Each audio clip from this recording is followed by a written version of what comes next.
Bonjour à tous, c'est la paracha Trouma, paracha avec laquelle on va vivre les prochaines 5 semaines. Pourquoi les prochaines 5 semaines? Parce que maintenant, on a fini, si tu peux, si on peut dire, on a reçu la Torah. La semaine dernière, si tu te rappelles, on a vu 53 mitzvot.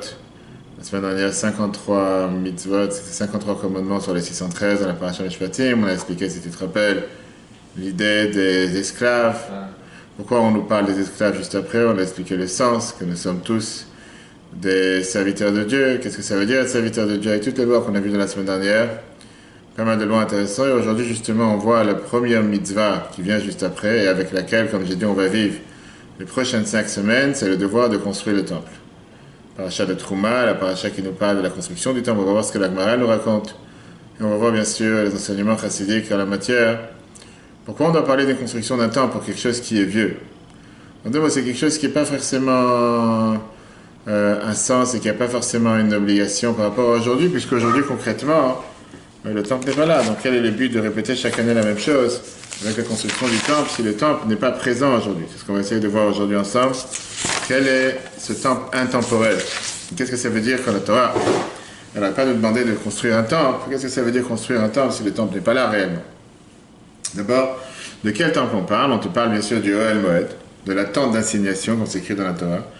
Et on ne parlait pas d'une simple tente. Quand tu dis le mot tente, ça peut être soit péjoratif, on dit mot bref, c'est quelque chose de banal, un petit tente comme toi dans l'Afrique, une tente en paille ou quelque chose de sympa. Tu vas voir tout de suite qu'on parle ici d'un des bâtiments les plus sophistiqués, et surtout les plus, alors il n'y avait pas de technologie peut-être, mais c'était un des bâtiments les plus beaux qui existaient dans la planète, parce que c'était l'endroit pour faire résider la divinité sur Terre.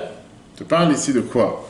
Quand tu réfléchis un instant, on te parle d'un temple qui avait, on n'a vraiment pas lésigné sur quoi que ce soit, toute la beauté, la richesse.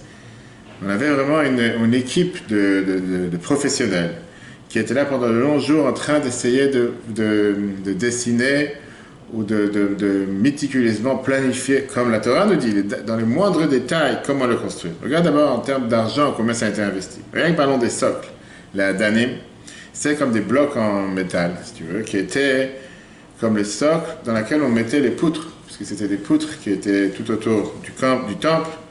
Ils étaient faits d'argent pur. Dans le Mishkan, tu avais 100 socles. D'accord?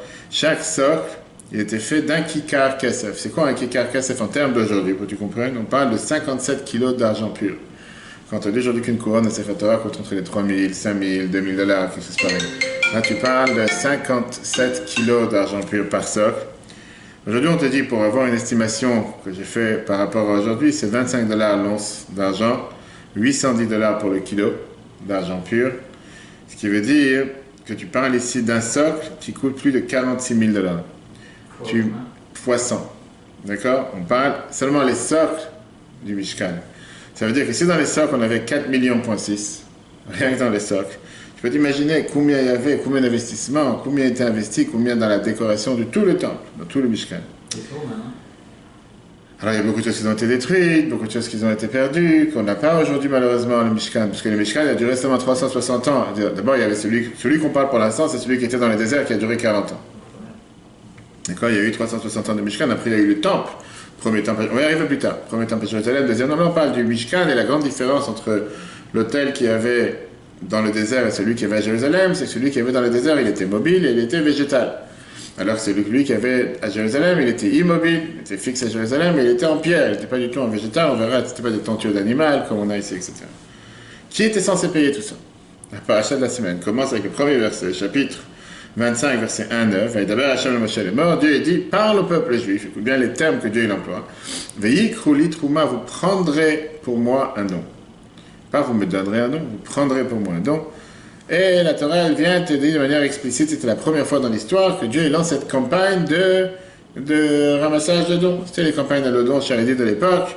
Et la Torah vient te dire, contrairement, on va tout de suite voir 3 types de dons. On parle ici que chacun devait donner selon sa volonté, selon sa générosité. Chacun décidait comment il voulait donner. Et après, la Torah nous dit que le peuple juif a contribué de manière tellement large, à tel point qu'il y avait trop de dons. Ça a dépassé jusqu'à ce que la Torah te dit, il y avait trop d'argent qui était venu par rapport à ce qu'on a besoin, que Moshe devait dire stop. Ça n'a jamais existé depuis dans l'histoire que quelqu'un a fait une telle campagne et qu'il y avait trop d'argent qui est venu. Mais non. Voyons que la Torah emploie ici trois fois le terme trouma. Trouma qui veut dire don, litrom. En Israël, quand quelqu'un doit faire une prise de sang, on dit trouma d'âme, un don de sang, une chose, le mot de don. Sauf que là, tu as 3 fois dans les mêmes versets le mot trouma. C'est apparemment quelque chose. La Torah ne dit pas des versets en vain. On a vu la semaine dernière comment on apprend des détails de chaque mot. La Torah orale, on a vu ça longuement dans le cours de lundi soir. Le fait que dans une variation différente, à chaque fois la Torah elle vient et t'exprime le mot don, il y a bien quelque chose de particulier. Rashi, commentateur de la Torah, il vient et il t'explique pourquoi la Torah l'a expliqué ici 3 fois le mot don. C'est-à-dire que chaque fois la Torah elle voulait allusionner à un autre type de don qu'on avait besoin pour le temps. Bon, tout de suite, voir, il y avait ce qu'on appelle Trumat Adanim, le don des socles, Trumat Ashkalim, le don des shekels qui devaient donner, et Trumat Mishkan, le don pour le temple. Quelle différence? Très simple. Pour le Trumat Adanim, pour les socles, la Torah vient te dire que chaque juif avait le devoir de donner Machatzit Shekel HaKodesh. De là, on a l'idée de Machatzit Shekel, un demi-don. Qu'est-ce que ça veut dire? Un demi-shekel, qui était fait d'argent pur, qu'à la fin, ça c'est ce qu'on allait, on va dire, faire fondre, le faire dans le socle. Donc ça c'était un demi-shekel par personne. Bonjour monsieur Lambert, comment allez-vous? Donc ça c'était par rapport au... On est en train de parler sur la paracha de cette semaine qu'on a commencé pour les prochaines 5 semaines. Depuis cette semaine et les prochaines 5 semaines, on nous parle des dons que Dieu a demandé d'avoir pour pouvoir construire le temple. Puisque les prochaines 5 semaines, jusqu'à la fin du Chumash, on va parler de la construction du temple, du Mishkan. Et on est en train de voir comment la Torah, elle n'arrête pas de parler sur les Trumot. Les Trumot, c'était des dons et quel type de dons il fallait donner. On vient de voir que dans le début de la paracha de cette semaine, la Torah emploie 3 fois le mot Truma. Et avec ça, elle te dit qu'il y avait 3 types de dons qu'il devait donner. On a fait un calcul que pour les 100 socles qu'il y avait dans le temple pour faire tenir les poutres, c'était 4,6 millions de dollars qu'il fallait donner, puisque chaque socle était 57 kilos d'argent pur. C'est quelque chose... un des plus beaux bâtiments qui a existé dans l'histoire, même si c'est un bâtiment mobile qu'on n'arrêtait pas de monter et démonter dans le désert pendant 40 ans. Donc le premier, c'était le don des socles. Le don des socles, on a dit chacun devait donner un demi-cycle. C'est là la raison pourquoi aujourd'hui on a, si on peut dire, refait la même idée.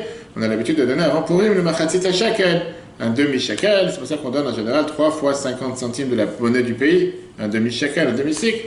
En France, en Europe, c'est 1 euro, en Amérique, $1, en Israël, un shekel.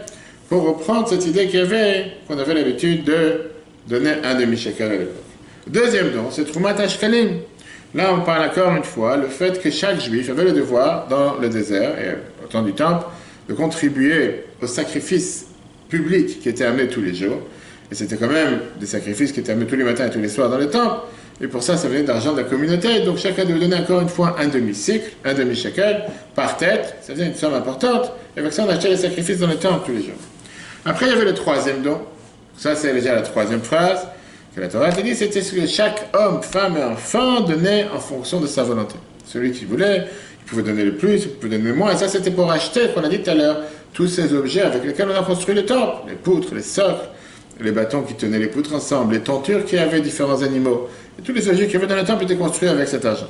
Maintenant, comme j'ai dit tout à l'heure, la Torah n'est pas quelque chose qui est fait au passé. Ce n'est pas une Torah qui nous parle des choses qui s'est passées. On va voir, on remonte ici, il y a plus de 3000 ans d'histoire. Qu'est-ce que ça me parle aujourd'hui? Qu'est-ce qu'on a le but de parler? Pas seulement une paracha, comme on va voir. Tu as des choses dans la Torah, des lois qu'on apprend d'un verset, un demi-verset. On a vu la semaine dernière, les lois des Tfilin, c'est un seul verset. Là, on te parle 5 parashiot. C'est la moitié d'un sefer, la moitié de tout le livre de l'Exode. À partir de cette semaine, Trouma, Tetzavé, Kitissa, pas tout, mais une partie, Vayakel, Pekudé, 5 parashiot qui viennent et qui te parlent de la construction du temple. Pourquoi faire? D'abord, ce n'est pas le temple qu'on va construire quand Mashiach sera là, si tu veux me dire, pour nous préparer pour la venue du Messie. C'est pas ça qu'on va construire. Deuxièmement, c'était un temple qui a été très provisoire. Comme on l'a dit tout à l'heure, il a duré 40 ans dans le désert. Au total, 360 ans. Shiloh, Niv, Gidon. Après, on a eu les temples fixes à Jérusalem.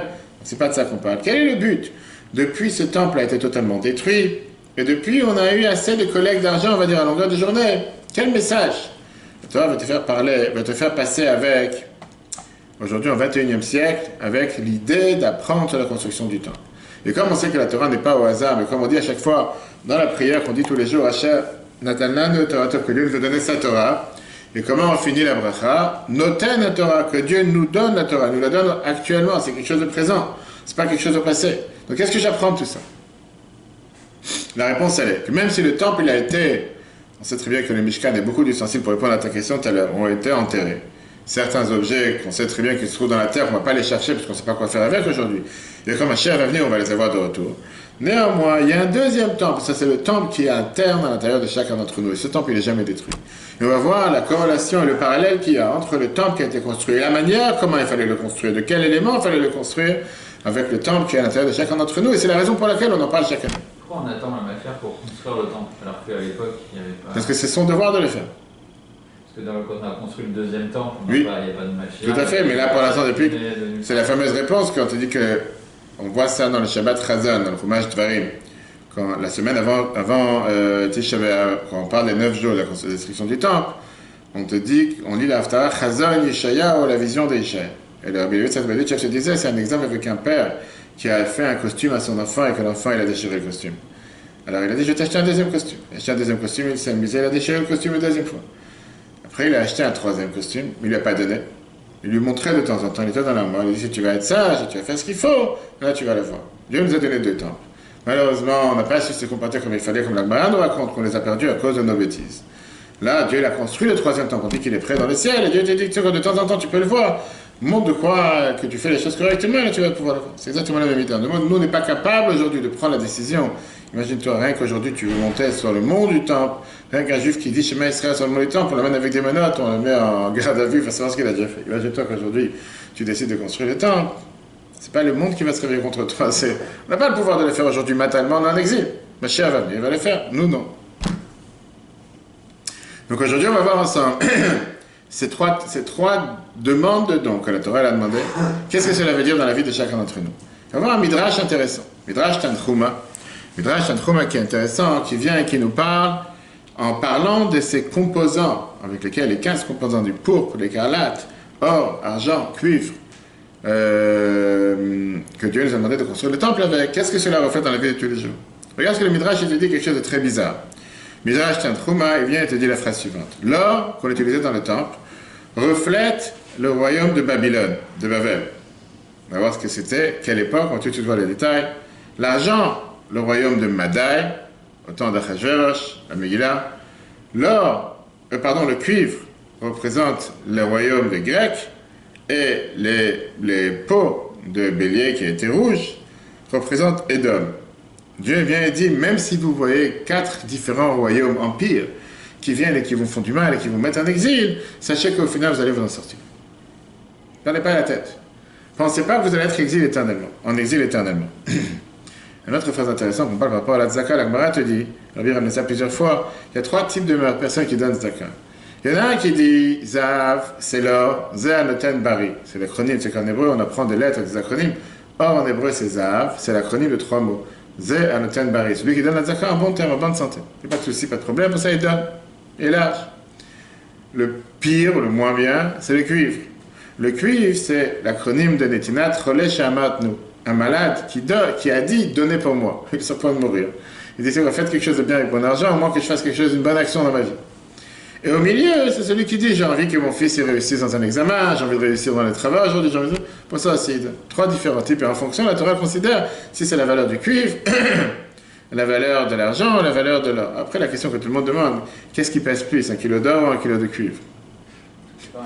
Il y en a qui demandent ça par rapport à un kilo de paille ou 1 kilo de cuivre. C'est le même, c'est 1 kilo. Sauf que pour 1 kilo de paille, tu dois avoir une chambre remplie. Pour 1 kilo de cuivre, tu dois avoir... Quels sont ces 3 composants? Bien, la Torah te dit comme ça. Le royaume de Babylone, que le Midrash te compare à l'or, c'était celui qui a détruit le premier temple. D'abord, c'est ceux qui, on va dire, ils ont fait disparaître la période la plus belle de l'histoire du peuple juif, le roi Salomon, qui était le meilleur des rois de tous les rois. On se situe exactement à 425 ans avant l'ère commune, quand Nebuchadnezzar, le roi de Babylone, est venu avec son armée sur Jérusalem, encercler Jérusalem pendant 3 ans. On sait très bien, tous les ans, on a les jeunes du dit Tevet, il n'y a pas longtemps, jusqu'à ce qu'à la fin, les Babyloniens, ils ont réussi à marcher sur Jérusalem, et le 9 av, 423 ans avant l'ère commune, c'est-à-dire environ il y a 2500 ans, 2450, ils ont mis le feu au temple. Et avec ça, on a perdu, si on peut dire, la royauté ou la direction ou le royaume des Juifs sur la terre d'Israël. Ça, c'était, on va dire, la première exil, le premier boom qu'on a reçu sur la tête. Donc, c'était le royaume de Babylone. Des centaines de milliers de Juifs ont été tués. Ceux qui sont restés vivants, ils ont été exilés à Babylone. Aujourd'hui, c'est l'Irak. C'est quoi la faute qui a fait ça? Alors, il y a deux explications. Il y en a qui disent que c'était parce qu'ils ne remerciaient pas Dieu en faisant la prière. L'Obacho Batora Trila. Dieu l'avait prédit en disant que si vous, en deux mots, si le cadeau que je vous ai donné, vous ne vous comportez pas comme il faut avec, vous ne méritez pas de l'avoir. Et on dit que même. Disproportionné un peu. Tu demandes une bonne question, mais comme je te dis, moi je ne suis pas le porte-parole de Dieu, et la Torah non plus. On ne peut pas parler à la place de Dieu. Ils ont fait le veau d'or, c'était pire que ça. Rappelle-toi qu'il y avait Moshe à l'époque. Moshe s'est défendu, maintenant pas tout le peuple juif qui a fait le veau d'or. Rappelle-toi qu'il y a eu que 3000 qui sont morts. Oui. La Torah t'a dit. Mais là, il y en a qui remerciaient, d'autres qui ne remerciaient pas. Oui, mais encore une fois, c'est pas que tout le peuple juif est mort. Parce qu'il y a eu des morts. Oui, mais quoi? Alors, encore une fois, c'est pas tout le peuple juif qui a disparu, c'est une partie, proportionnellement. Il y a des millions de personnes. C'est quelques centaines de milliers. Bien sûr que chaque juif est important, mais je ne sais pas que le peuple juif a disparu, etc. Néanmoins, on est arrivé à Babylone, c'était l'Irak d'aujourd'hui, 51 ans plus tard. Donc c'était une courte exil. C'est un exil qui a duré 70 ans, entre le premier temps et le deuxième temps. 51 ans plus tard qu'on a vécu dans une terre étrangère, sous le royaume de Nebuchadnezzar, de l'année 423 à 372 avant l'ère commune, et jusqu'à ce que le royaume ait été conquéri par Dariavesh, qui était le roi de Paras et Madaï. Et on revient à l'histoire de Purim qu'on va, pas par hasard, c'est la providence qu'on apprend cette paracha cette semaine, la semaine prochaine. Vous avez assez d'argent pour reconstruire Tout de suite, tu vas voir, tout de suite. A commencé la deuxième exil. La deuxième exil, comme on voit dans le Midrash, elle est comparée, tout à l'heure on a dit à l'argent. Pourquoi? C'est un exil qui a duré 20 ans. Qui était le roi à l'époque? Le roi qui gérait la planète tout entière s'appelait Achashverosh, un Cyrus. On va vivre avec lui la semaine prochaine. On le connaît dans Megillah. Et c'est dans cette période-là qu'a été l'histoire de Purim, il y a environ 2400 ans. Un peu de temps après qu'Achashverosh est mort, son fils et son remplaçant, le Dariavesh numéro 2, a donné un feu vert au peuple juif de reconstruire le deuxième temple. La construction du deuxième temple a continué longtemps, et en 2 ans, on a pu après inaugurer le deuxième temple. Et avec ça, se sont terminés les 70 ans d'exil qu'on a eu à Babylone. Mais ça n'a pas duré longtemps. 313 ans avant l'ère commune, Alexandre Mogdon est devenu sur Jérusalem. Il n'a pas détruit le temple, mais il n'a pas non plus fait du mal à tous les habitants qui étaient sur place, mais ils ont vraiment mis un royaume, on va dire, de dictature en Israël, beaucoup de crainte, beaucoup de peur, avec une dépendance totale des rois grecs qui existaient à l'époque, des impôts énormément importants. Et avec ça, il y avait aussi ce qu'on appelle cet exil spirituel. C'est quoi l'exil spirituel? Le fait qu'ils ont apporté toute cette culture grecque helléniste qui existait à l'époque. Beaucoup du peuple juif ont été imprégnés et impressionnés et impactés par ces royaumes grecs, tout ce qui était les Olympiques, etc., etc. Ils ont totalement abandonné la Torah et le judaïsme, jusqu'à ce qu'on a eu le fameux miracle de Hanouka, qui s'est passé après, dans laquelle les Hasmonéens, ils ont gagné l'armée grecque, ils ont renvoyé d'Israël. Ça s'est passé le 25 Kislev, 164 ans avant l'ère commune. La fête de Purim s'est passée avant l'ère de Hanouka. Avec ça, c'est terminé le 3e exil, l'exil grec, qui est comparé au cuivre. Mais, encore une fois, c'était un repos momentané. Pourquoi un repos momentané? On est arrivé à la 4e exil, dans laquelle qui est la plus longue, c'est laquelle nous sommes aujourd'hui, l'exil de Édom, qui est un exil qu'on souffre jusqu'à aujourd'hui, c'est l'exil romain. C'est elle qui a brûlé le 2e temple dans l'année 69 de l'ère commune. Aujourd'hui, nous sommes en 2021, c'est-à-dire environ il y a 1952 ans exactement que le temple a été détruit, a été brûlé. Et depuis, a commencé ces 2000 ans d'exil. Ces 2000 ans d'exil dans lesquels on a constamment été renvoyé des pays où on habitait. Il y a eu les croisades, il y a eu on a incendié le Talmud, l'Inquisition espagnole, les pogroms de Khmelnytsky, les pogroms qui n'ont pas fini dans toute l'Europe de l'Est, et bien sûr la plus grande tragédie de l'histoire de notre temps, qui était la Shoah. En finale, on voit que notre peuple, depuis le temps où on a construit ce temple jusqu'à nos jours, c'était que des malheurs, pogroms, destructions. Et le Midrash te met ça te divise les éléments que Dieu nous a demandé de construire le temple, divisés par ces 4 exils. Rabbi te demande la question, il y a quelque chose qui n'est pas clair ici. Ces 4 exils ne viennent pas refléter une construction, viennent refléter un malheur, un massacre. On a été détruit, on est parti, etc. Comment tu peux me dire que ces 4 différents exils, Grec, Romain qu'on est tout à l'heure, les premiers et surtout les derniers, viennent refléter la construction du temple? En quoi ça reflète la construction du temple?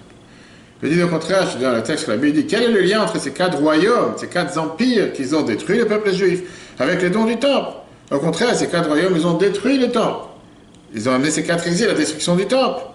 Et c'est tout à fait le contraire de ce que la Torah te dit dans la paracha de cette semaine. Ve'asu li mikdash, vous ferez pour moi un temple. Eux, ils ont tout fait pour nous exiler, pour nous détruire, pour nous massacrer, etc. Et voilà, c'est un enseignement très très riche, c'est un enseignement majeur pour la vie de chacun d'entre nous. Pour comprendre ça, d'abord revenons au temple lui-même. Quel est le but de construire un temple? Est-ce que Dieu il a besoin d'avoir un temple? Dieu il a besoin d'avoir un endroit où on peut prier à l'intérieur. Et aujourd'hui, on a besoin d'une synagogue, très bien.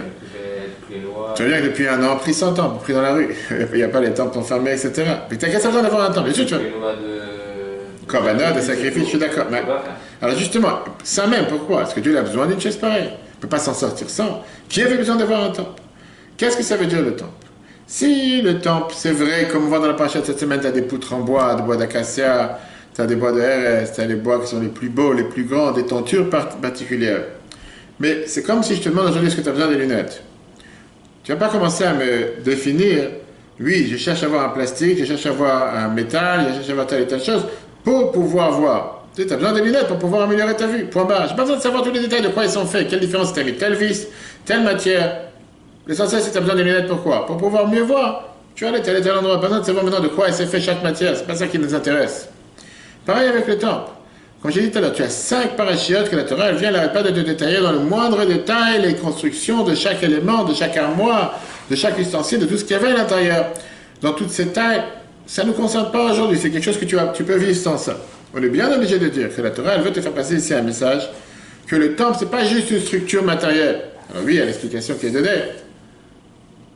Du fait que, à l'époque, toutes les nations, les idolâtres, avaient leur propre temple. Le peuple juif voulait avoir aussi un temple, c'est pas juste que les autres ils ont, nous on n'a pas. Je veux dire, vous voulez un temple, pas de souci, à condition que vous le faites comme moi j'ai envie. Et c'est pour ça qu'on a tous ces critères, tous ces détails, qui se fait de telle manière, telle hauteur, telle largeur, etc., etc. C'est une des réponses.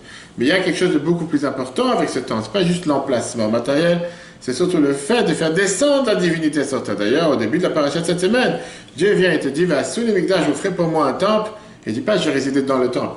Il te dit, veshachanti betocham, je vais résider parmi vous. Oui, le temple, c'est la structure, il faut une structure. Mais est-ce qu'il faut limiter la pratique de la Torah et les mitzvot au temple? Ça veut dire que si je ne suis pas dans le temple, ou si je n'ai pas de temple autour de moi, ou si le temple est détruit, il n'y a plus de pratique, c'est faux. La Torah et les mitzvot, c'est justement le symbole du temple, comment le faire venir et pénétrer dans la vie de chacun d'entre nous. Et c'est ce qu'on va tout de suite voir. La Mishnah, un Pirkei Avot, Maxime de nos pères, chapitre 1, verset Mishnah 2. Il vient te dire clairement, Dieu a décidé de faire créer ce monde, de faire maintenir ce monde sur 3 poteaux.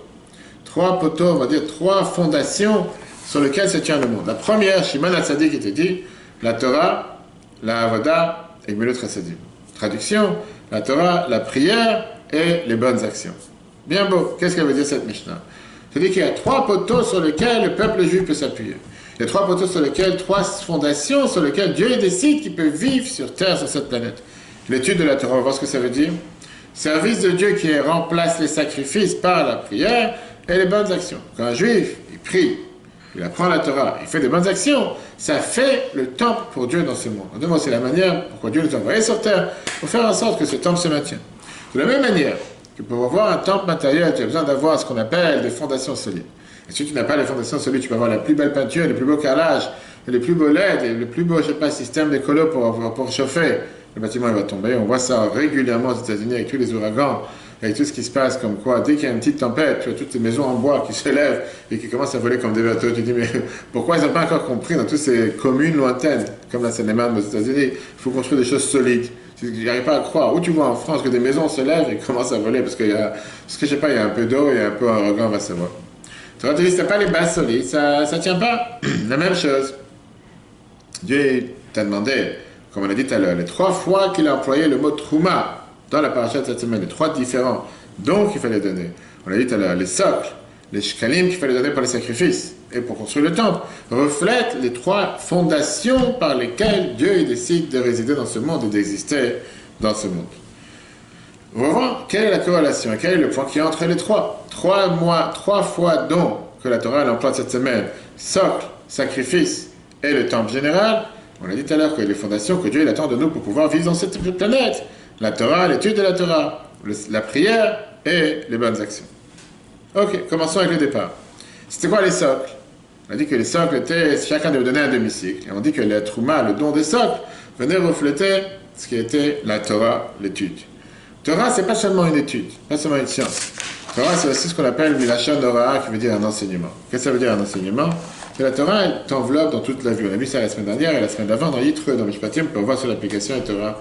Du moment où un enfant il arrive sur terre, et encore avant, jusqu'à 120 ans, la Torah, elle t'enveloppe dans chaque détail ce que tu fais dans la vie. Du moment où tu l'ouvres les yeux le matin, Modani, jusqu'au soir où tu vas dormir, tu fais les chemins avant de dormir. La Torah, elle est t'entoure avec des coutumes, des mitzvot, des devoirs, des enseignements. Et la seule manière de pouvoir faire ce que Dieu il attend de toi, c'est d'apprendre. Quelqu'un qui n'apprend malheureusement pas la Torah, il ne peut pas savoir ce qu'il doit faire. Pas seulement pour savoir ce qu'il doit faire, il a le risque de faire ce qu'on a vu la semaine dernière, de faire les choses de manière, on va dire, monotone, de faire des choses de manière, on va dire, comme un robot, sans cœur, sans tête, parce qu'il faut le faire. Donc la Torah, elle est considérée au socle, parce que la Torah, c'est la base.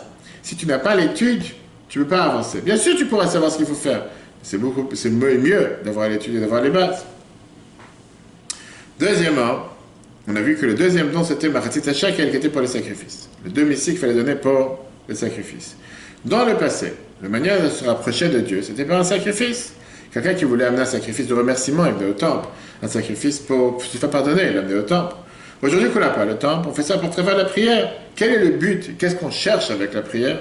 Deux choses. D'abord, la première chose, c'est que quelqu'un il s'élève de son niveau dans lequel il se trouve. Et arrivé au langage sacrifice, en hébreu, korbanot, c'est le même mot que les karev, qui veut dire se rapprocher de Dieu. Le but de ce don qui était vouloir se rapprocher de lui, effectivement, quand on prie tous les jours, que tu pries 5 minutes, que tu pries 1 heure, que tu pries une demi-heure, le but de la prière, c'est pas seulement demander, parce que y a beaucoup de gens qui disent, j'ai rien à demander, pourquoi tu veux que je prie? Tout va bien. Le but de la prière, c'est pas seulement j'ai demandé parce que j'ai besoin de quelque chose. Le but de la prière, c'est de se rapprocher de Dieu. De savoir que Dieu m'a donné ma vie aujourd'hui, m'a répondu la santé, m'a donné ce que j'ai besoin. Je dis merci. Ça, c'est avec le sacrifice. Sacrifice, j'en ai dit tout à l'heure, c'était le don qui était égal à tous. Il n'y a pas de différence. Bien sûr, après, tu peux avoir plusieurs sacrifices, mais c'était tout le monde pareil, un demi-cycle. Et après, on avait le don général. Le don général qui était donné au temple, c'était les 13 éléments, 13 matériaux avec lesquels on construisait le temple. On a dit qu'il y avait l'or, l'argent, etc., etc. Ça vient refléter qu'on appelle d'ailleurs les bonnes actions. Les bonnes actions, c'est justement la différence entre l'étude, la prière et l'action. Parce que tu peux étudier toute la journée, tu peux prier toute la journée, mais s'il n'y a pas d'action concrète derrière, ça ne veut absolument rien dire, ça n'a aucune importance. Pourquoi ça n'a aucune importance? Parce que la Torah te dit clairement, comme on va tout de suite voir, l'essentiel c'est l'action.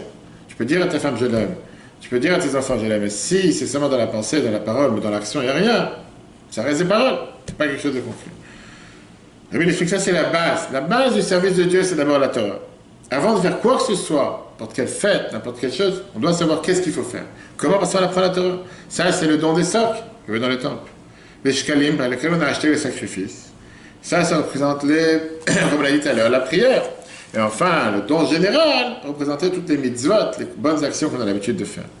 Comme on l'a dit tout à l'heure, chacun de ces 3 fondations que Dieu a demandé de donner pour pouvoir créer le monde, c'est des fondations que tu ne peux pas t'en séparer. Quand on te dit aujourd'hui tu construis un bâtiment comme les poteaux qu'il y a dehors, tu ne peux pas dire j'en mets 2 à la place de 3. Non, il y a une partie du bâtiment qui sera bancale. Tu ne peux pas dire je choisis la prière à la place de l'étude, je choisis l'étude à la place des bonnes actions. Non, Dieu te dit que le monde peut se tenir seulement sur ces 3 poteaux. Tu es obligé d'avoir les 3. On peut tenir l'équilibre. L'équilibre, c'est l'équilibre des 3 ensemble. Quand tu construis 3 poteaux pour faire tenir un plafond, tu ne peux pas avoir 3 poteaux dans lesquels il y en a un qui va être plus solide que l'autre. Non, les 3 doivent être avec la même solidité. Comme on l'a dit tout à l'heure, et l'étude. Parce que l'étude, c'est le seul moyen de pouvoir bénéficier de la sagesse de Dieu. Chochmat Hashem. Et c'est pour ça qu'on te dit que ça devient ta Torah. Quand toi tu apprends la Torah, ça devient une partie de toi-même. Ta manière de penser devient différente, ta manière d'agir devient différente. Tu commences à penser ce qu'on appelle avec une pensée toranique, pas confondre avec autre chose, qui veut dire que la Torah devient une manière comment tu commences à réfléchir les choses, comment tu commences à méditer sur ce qui se passe autour de toi, ce qui t'arrive à toi. Avec une pensée, comment la Torah veut que tu regardes les choses. La prière qui reflète les sacrifices, c'est le moment dans lequel on stoppe tout ce qu'on fait dans la journée. Et c'est ce qu'on voit dans la Gemara Ta'anit B1. Quand on dit dans le schéma tous les jours, le Ahava et Hashem Elokechem, aimer Dieu avec tout ton cœur, ou le Avdo Bechol Evafrem, et le servir avec tout ton cœur, vient la Gemara, elle te demande, Ezoï Avodah Shebelev, de quel service avec le cœur tu parles? C'est-à-dire, on parle de la tefila, la prière. La prière, c'est un service avec le cœur. Oui, c'est une manière de se rapprocher à Dieu. C'est une manière dans laquelle tu parles à Dieu. C'est pas pour l'entourage d'entendre. C'est pas ce que les gens vont dire autour de toi. Regarde comment ils prient. Non, c'est toi, entre toi et Dieu. Parce que chacun, il verse son cœur à Dieu. Il parle à Dieu. Pas seulement demander, aussi remercier. C'est très bien que chaque Amida, la prière qu'on fait tous les jours, avec ça, on appelle la prière essentielle, est composée de 3 composants. Première partie, c'est des louanges. Deuxième partie, c'est des remerciements. Et troisième partie, les demandes. Et chaque Amida, chaque Tefillah fait de la même manière.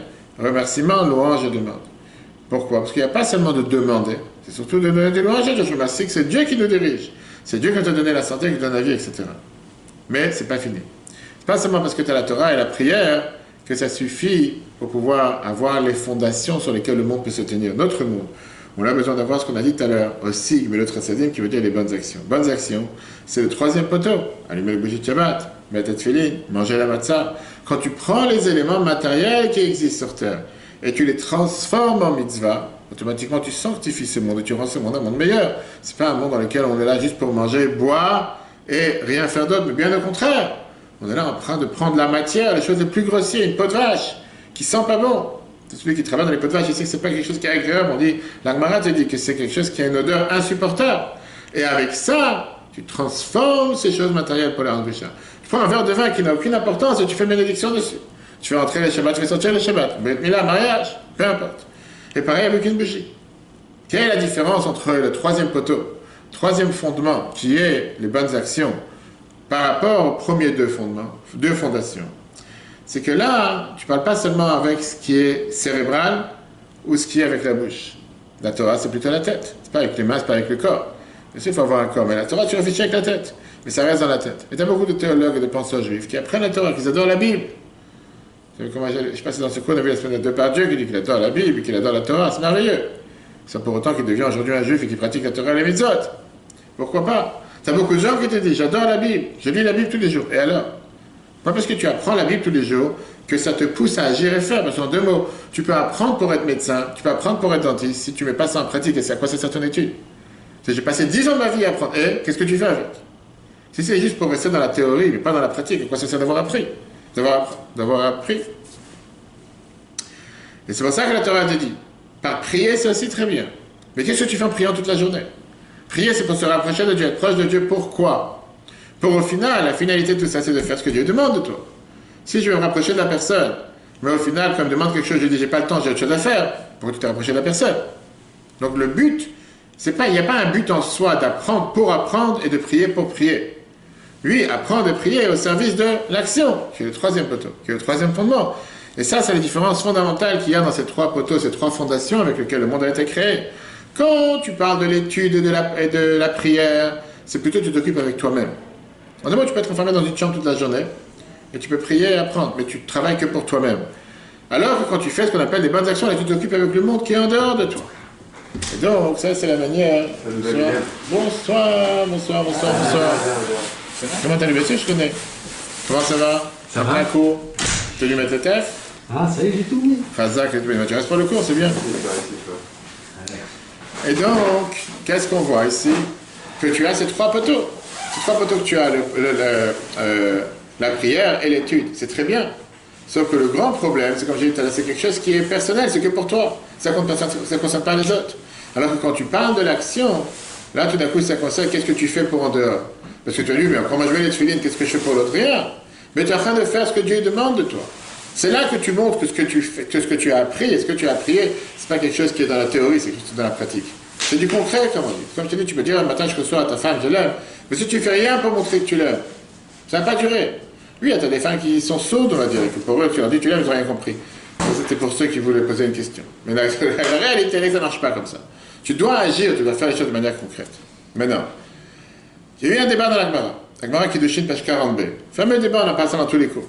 L'Agmara te demande la chose suivante. Rabbi Tarfon et des anciens, ils étaient assis dans une maison à Loud. Et ils ont demandé la question suivante. Talmud Gadol ou Maaseh Gadol? Quel est le plus grand? Quel est le plus important? L'étude ou l'action? Vas-y, tour de table. Chemin rapide. Qu'est-ce que tu considères le plus important? L'étude ou l'action? Action. Toi, tu as dit l'action. Toi, tu as dit l'action. D'accord. Qu'est-ce que tu dis, toi?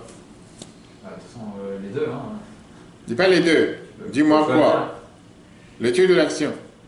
L'action aussi. L'action. Sans étude, qu'est-ce que tu peux faire sans étude? Oui, c'est ça. On peut rien faire. Alors, pourquoi tu dis c'est l'action? Oui, mais Sans études, on peut déjà être Pas une de personne. On peut faire des actions. Quelle action si tu sais pas quoi faire? Non, mais sans études, moi, si On te j'étudie dit, pas le droit, mais- je sais qu'il faut Je suis d'accord encore une fois. Mais, Tu les mets. oui, mais si tu n'as pas l'étude derrière, si tu comprends le pourquoi du comment, tu ne peux pas être médecin, tu ne peux pas être dentiste si tu n'as pas appris d'abord. Mais si tu étudies et que tu fais pas l'action, D'accord, alors c'est très bien, très bien. Prenons l'exemple. Aujourd'hui, tu as une interne qui vient t'aider à faire, je sais pas, enlever une dent d'une personne. Elle connaît absolument rien. Elle n'a jamais rien appris ou bien elle était de zéro en classe. C'est pas grave. Sourd, muet, aveugle, je te dis quoi faire, tu fais. Ouais. Ça marche? Ouais. D'accord. Tu veux te faire... Une seconde. Et tu veux te faire soigner par une personne pareille? Non. Mais Ah, tout d'un coup, tu sens. Pourquoi non? Pourquoi non? Si c'est bon, si ça marche, ça marche. Si je lui explique qu'elle sait faire. Donc je t'explique. En deux mots, c'est un robot. Sauf qu'un robot, tu as mis les choses. Aujourd'hui, tu as des opérations, ce n'est pas des robots.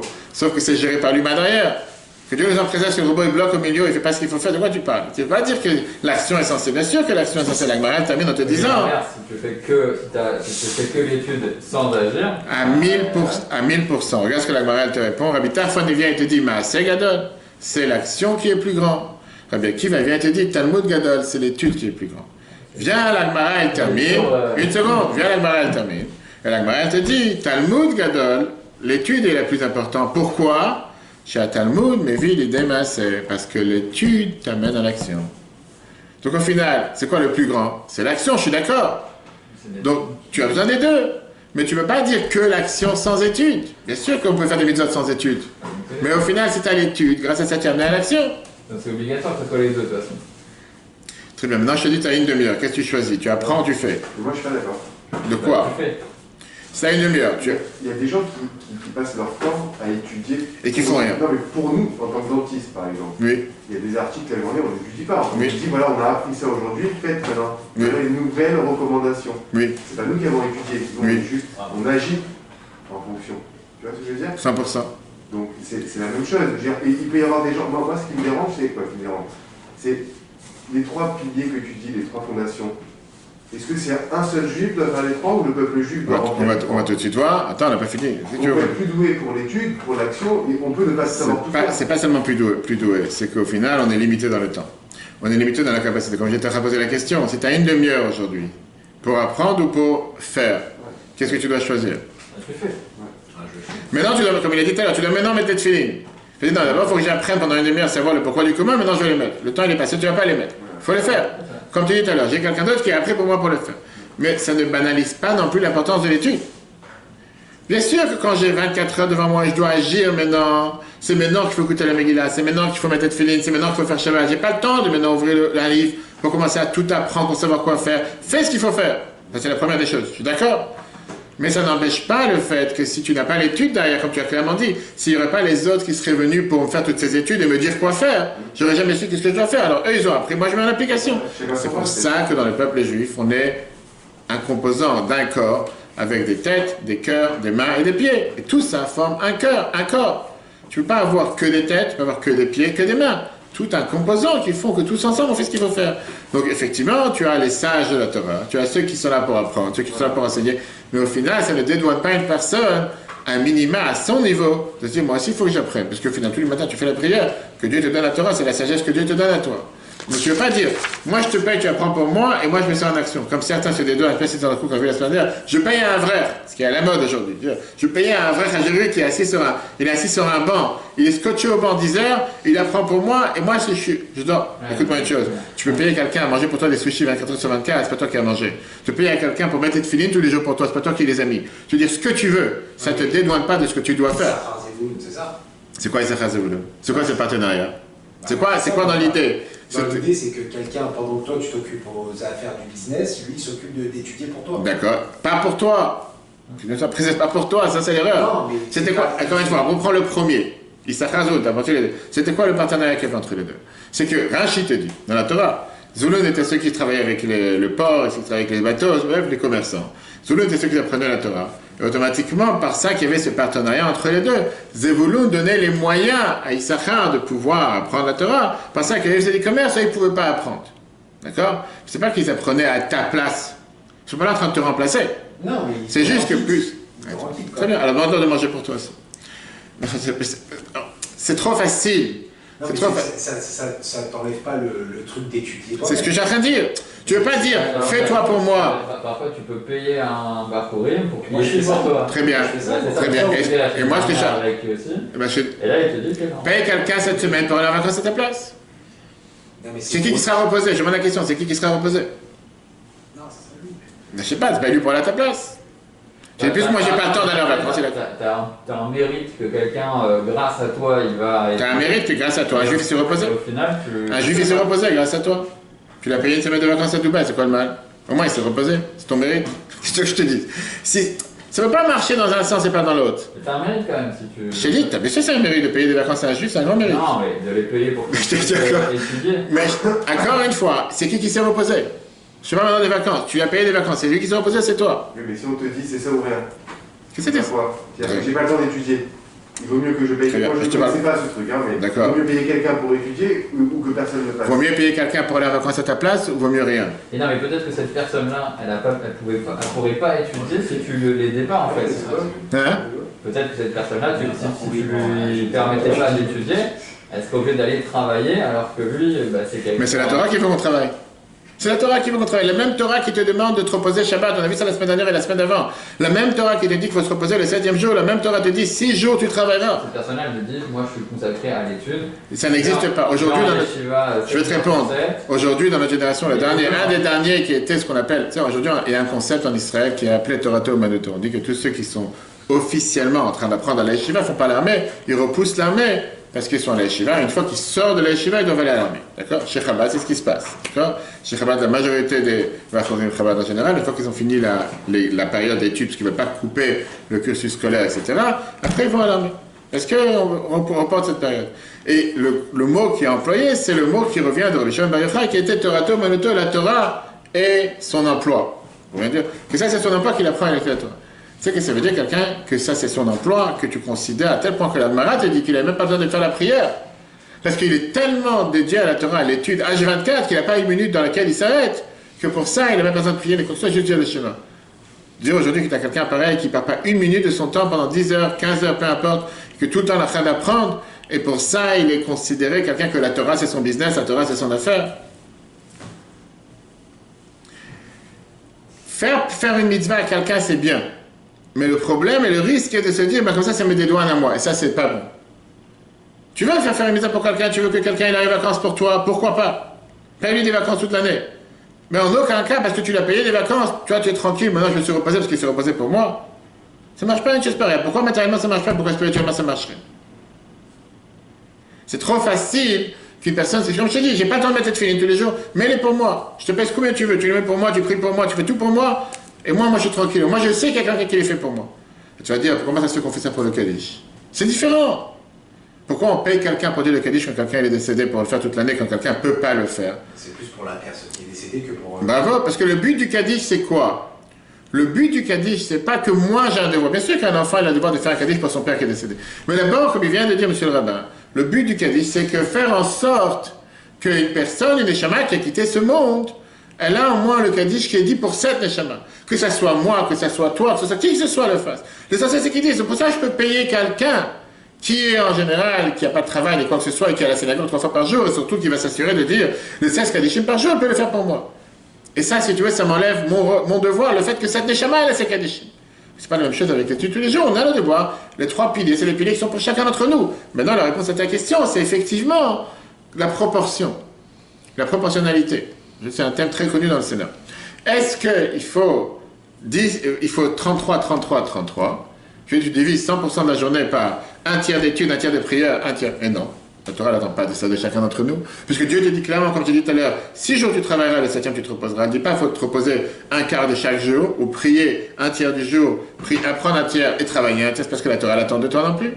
Mais de l'autre côté, se dire, j'apprends rien, je n'ouvre pas une fois un livre, parce que pour moi, ce poteau, ce fondement ne me concerne pas, il te manque un de ces fondements.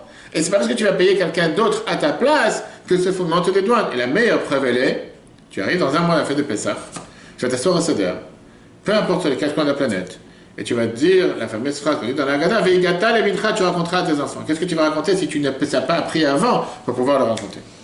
Tu as un devoir d'avoir un minimum de connaissances. Et c'est pour ça l'importance de cette heure de Torah qu'on a au moins une fois par semaine. Il y a un temps minimum qui est imposé. Oui, Shulchan Aruch te dit que quelqu'un qui travaille, qui n'a pas le temps, au moins il peut se suffire avec un chapitre le matin et un chapitre le soir. Tu veux dire un moment, fixer un moment le matin, un moment le soir. Il n'y a pas un temps en termes d'heure. Non, il n'y a pas un temps. Non, parce que chaque personne est différente. Il y a une personne qui va capter en 10 minutes que quelqu'un d'autre, il lui faut 10 heures pour le capter. Il n'y a pas un temps. Mais la Torah te dit que quelqu'un qui travaille, qui a des occupations, il a le devoir d'apprendre au moins un moment le matin, un moment le soir. Et c'est pour ça qu'un juif, par définition, c'est ce qu'on fait merveilleusement. Il y a un minimum, un chapitre. C'est pas un chapitre. Le problème, c'est que l'idée est que le matin, j'apprends un paragraphe. Et le soir, j'apprends pas. Alors, il y en a même qui te disent que le fait que tu fais les corbanotes le matin dans la prière, c'est la partie d'études que tu as fait dans la journée. Oui, mais si tu les apprends, si tu comprends ce que tu dis, encore une fois. Il y a beaucoup de gens que d'abord, ils arrivent à la synagogue en retard pour sauter les 60 pages qu'il y a au départ. Et dès qu'ils arrivent, ils sont avec tout le monde. Et comme ça, ils disent, puisqu'ils ont prié pour moi, je suis quitte et j'avance. On peut toujours chercher à se dédouaner de faire tout. Est-ce qu'une halakha, ça suffit? Tout dépend, est-ce que quand tu manges un sushi sur 6, ça suffit? Parce que c'est bien, il y a le couture. Mais je te dis encore une fois, c'est la même chose, c'est exactement. Pourquoi quand ça arrivera au matériel, tu dis je ne peux pas manger moins, je sais pas, moi je commande des sushis, tu donnes les 6 morceaux, c'est quoi 6 morceaux? C'est pour un enfant, tu as besoin d'avoir 12. Genre, est-ce que je vais m'arrêter trop tôt, c'est dommage, alors je rajoute 10 minutes, je vais faire la mitzvah, mais si moi je ne vais pas répondre ça à ta place, la question que je te demande c'est pourquoi quand ça arrive à matériel, tu dis je ne peux pas manger en 5 minutes, je ne peux pas manger un sushi sur 6, je ne peux pas manger un sushi sur 12, il me faut minimum ça pour pouvoir survivre, pourquoi dire que ça risque spirituellement? Laisse-moi mes 5 minutes et je suis tranquille, je me suis dédouané de mon devoir. Maintenant, comme il ne faut pas critiquer ni juger personne. Excuse-moi, mais parce que le matériel de manger des sushis, non mais si on ne les mange pas, on a un manque. Exact. Ton corps, il te dit j'ai faim. Et là, ton âme, elle te dit à la fin. Ben non, elle te dit pas. Pourquoi pas? Parce qu'elle me dit pas, moi. D'où tu sais? D'où tu sais? Parce que je le sens pas que j'ai faim. Ah, encore une fois. Tu sais quoi? Si je les mange un seul sur 12, je me dis bah. Très bien. Tu sais quoi le problème? Le problème, il est. Le problème, il est. Hachem, il n'a pas fait qu'il y a un besoin. Oui. Non, mais qu'il y ait ce même manque concret que spirituel. Alors, je vais te dire, aujourd'hui, tu es jeune, tu as à peine 5 ans, jusqu'à 120 ans. Comme moi, je suis jeune. Mais tu rencontres des fois des gens qui ont une âge avancé, que ça soit 60, 70 ans. Tu dis, mais qu'est-ce que j'ai perdu tellement de temps? Pourquoi je n'ai pas utilisé les années que j'avais, etc. C'est pas seulement ça. C'est qu'un jour, tu vas avoir un enfant, et grâce à Dieu, tu as la chance d'avoir des enfants. Tu vas te poser une question facile. Et tu vas être tout seul. Je dis, mais pourquoi je ne peux pas avoir cette réponse alors que aujourd'hui, j'ai tout à m'apporter, je peux l'avoir. Oui, tu m'enverras un WhatsApp, je vais donner la réponse sans problème, avec grand plaisir. Comme je fais régulièrement, c'est pas un problème. Mais je veux dire, aujourd'hui, tu dis, je ne sens pas le manque. Est-ce que le fait de ne pas le sentir, ça veut dire que le manque n'existe pas? Non, mais Hachem, il aurait pu nous faire comme on a faim. Alors, je te dis, Dieu, il le fait qu'on a faim. Sauf que la différence, c'est que parfois, quelqu'un, il le ressent quand il y a un malheur. Parfois, quelqu'un, il le ressent quand il y a une joie. Dès que quelqu'un, il a une grande simcha, il a une naissance, une bar mitzvah, un mariage, il saute de joie, il a dit, j'ai envie de tout faire pour Dieu. Et dès que, malheureusement, quelqu'un, il a malheur, il a envie de tout faire pour se rapprocher pour Dieu. Et viens, la Torah, elle te dit, tu sais quoi? Tu t'es réveillé ce matin. Déjà, c'est la raison d'être pour danser de joie. On a parlé de ça à Shabbat longuement. On vient montrer dans le mois d'Adar, le mois de la joie. Je fais ça une raison de plus. Et surtout avec ce qui s'est passé la dernière année. Je suis aujourd'hui en vie, en bonne santé. C'est la raison même pourquoi mon âme veut à un tel soir de vouloir remercier Dieu. Ça, non, il y a une raison particulière pourquoi aujourd'hui je vais faire quelque chose. Non, mais l'appétit dont il parle, spirituel. Oui, qu'on ne la ressent pas. Qui ne ressent pas maintenant, ou parfois qui ne ressent pas. J'ai l'impression que cet appétit-là, par rapport au matériel, en tout cas moi me concernant, il vient quand tu commences vraiment à étudier. J'allais arriver. Comme les sushis. Au départ, tu n'as jamais mangé de sushi de ta vie, tu n'es pas né avec un sushi dans la bouche. Et le fait qu'on a mangé un, tu as dit, mais c'est pas mal, je voudrais en manger un deuxième. Et après un troisième, la même chose avec le spirituel. Plus tu commences. En fait, après, tu vas te dire. C'est tellement intéressant, je voudrais approfondir. Je connais pas la fin. On dit que la faim, on dit que l'appétit vient. Pas l'appétit, on dit que l'appétit vient avec la faim, donc on dit que la faim, au final, c'est grâce à ça que tu commences. Et la réalité, je vais te dire, on le voit toujours. Quelqu'un qui vit avec un minimum de. On voit, grâce à Dieu, ça fait 1 heure chaque semaine. Tu agis, tu penses différemment, ça te fait réfléchir, peu importe quel sujet, et tu commences à agir différemment, réfléchir différemment, une notion différente. Parler des choses différentes, comprendre de manière différente. Et plus quelqu'un il apprend, plus il a cette chose. Je dis pour moi-même, combien de temps, je dis chaque jour, je prends 3-4 heures entre préparer les cours et donner les cours. Et chaque fois que j'ai mes enfants, plus j'apprends, plus je vois comment je suis bête. Sérieusement. Plus tu apprends, plus tu vois combien il te manque, combien tu peux approfondir encore plus. Et chaque année, tu peux dire, on fait je fais pas seulement de la paracha, des dossiers dans la on avait tout un cours. Plus tu apprends, plus tu dis, mais tu es tellement loin de tout connaître. Et plus tu apprends, et c'est ça la force de la Torah. La Torah, elle est infinie. Et c'est pour ça que la Torah dit que tu as besoin de voir les trois. Terminons avec. Concrètement, qu'est-ce qu'on vient de voir? Aujourd'hui, on n'a pas le temple. Mais concrètement, la Torah n'attend pas de toi de construire un temple matériel. La Torah attend de toi de faire aujourd'hui en sorte de t'impliquer dans ces 3 fondations qui étaient les 3 socles, les 3 trouvas, les 3 dons que Dieu a parlé au début de la paracha. Les socles, les sacrifices et le temple en général, qui viennent refléter les trois manières, les trois fondations que Dieu attend de nous pour le monde entier, pour la divinité sur terre, qui sont, et d'avoir d'un côté la prière, d'abord l'étude, qui est la base, qu'on a dit, la Gemara te dit, grande est l'étude parce qu'elle amène à l'action. Bien sûr que l'étude est importante et l'action est importante, parce qu'au final, l'étude sans action ne sert à rien, il faut les deux. Après, on a la prière, le fait de se rapprocher de Dieu. Et troisièmement, l'action, ce qui est l'essentiel. On voit que la Bible écrit dans Yom Yom, que la Mourazakan avait reçu une fois, quand on dit le Baal Shem Tov, que des fois une Neshama descend sur terre pour 70, 80 ans pour rendre un service à un juif, matériellement et à plus forte raison, spirituellement. Qu'est-ce qu'on a vu avec ça aujourd'hui? Comme j'ai dit tout à l'heure. Le plus important, c'est de se rappeler qu'est-ce qu'on a fait sur terre. Pourquoi Dieu nous a envoyés sur terre? Pourquoi nous a envoyés sur terre? Clairement, pour pouvoir faire une résidence pour lui sur cette planète. C'est pour ça qu'on a donné cette mission. Comment on l'a fait? À travers chaque chose qu'on fait dans la journée. Travail, rencontre avec une personne, peu importe, n'importe quelle chose qu'on fait en sorte que ce monde devienne un monde meilleur. À nous de mettre ça en application. Et ça, c'est le point qu'on a vu tout à l'heure avec les 4 exils. Avec l'exil de Babylone, l'exil grec, l'exil Rome et l'exil dans lequel on se trouve aujourd'hui. Qu'à travers, plus on s'est senti loin, plus en vérité on s'est rapproché. Que Dieu fasse qu'on puisse mériter de construire le temple de Dieu sur terre. La semaine prochaine, on aura le temps de parler, si Dieu veut, sur la fête de Purim, qui est la fête plus joyeuse. Le cours sera repris sur l'application eTorah. eTorah sur Google et Apple. Et surtout, se rappeler qu'on est dans le mois le plus joyeux, le mois le plus réussi. Que Dieu fasse qu'à travers ces mitzvot, on puisse mériter la venue de Mashiach très prochainement. Très bonne journée à tous et à la semaine prochaine. Alors, comment